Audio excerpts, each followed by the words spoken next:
il ne l'oublie pas. Âgé de 70 ans, Jean-Paul Gaultier ne cesse d'évoquer le souvenir de celui qui fut son premier compagnon, Francis Menuge.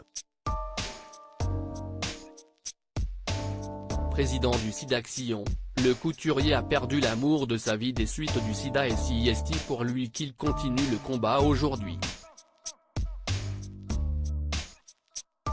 À l'occasion de la prochaine édition du SIDAction, il s'est confié à Nikos Aliagas dans 50 Inside sur TF1, le 18 mars 2023, la première vague est tombée sur mon ami, Francis, qui était mon compagnon.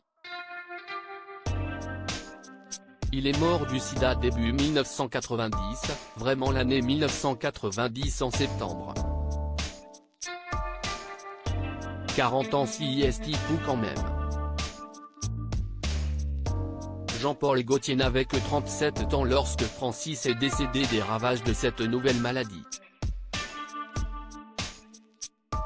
Depuis, il ne cesse de s'impliquer dans la lutte contre le sida, aux côtés de son amie Line Renaud, et de collecter des fonds pour la recherche.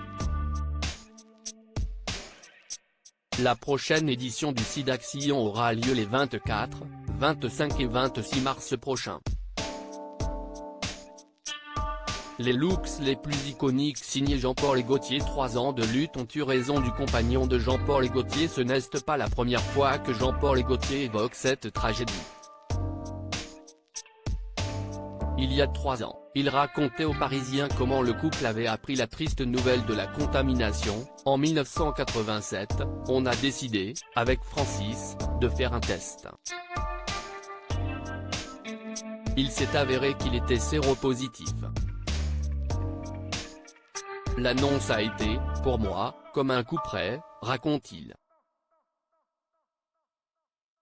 L'annonce est d'autant plus dure à encaisser qu'à l'époque, il n'y a pas de traitement. Jean-Paul Gaultier a raconté ces années douloureuses, on savait qu'il n'y avait aucune issue. Tous les gens mouraient. Francis lui a tenu 3 ans, avec des attaques, la tuberculose. On a vécu toutes les étapes. On perdait espoir, puis il allait mieux. Je suis même allé aux États-Unis chercher un antirétroviral. Un jour, il entre à l'hôpital pour ne plus en sortir, sauf à la fin où on a préféré l'avoir à la maison. Pour le fan de marinière, le message est clair, je mène ce combat pour lui, mais aussi pour les jeunes qui n'imaginent pas qu'ils peuvent être contaminés. Il appelle les nouvelles générations à ne pas croire que le virus n'est plus là, à se protéger, à se faire dépister. Crédit photo, Patrick Bernard.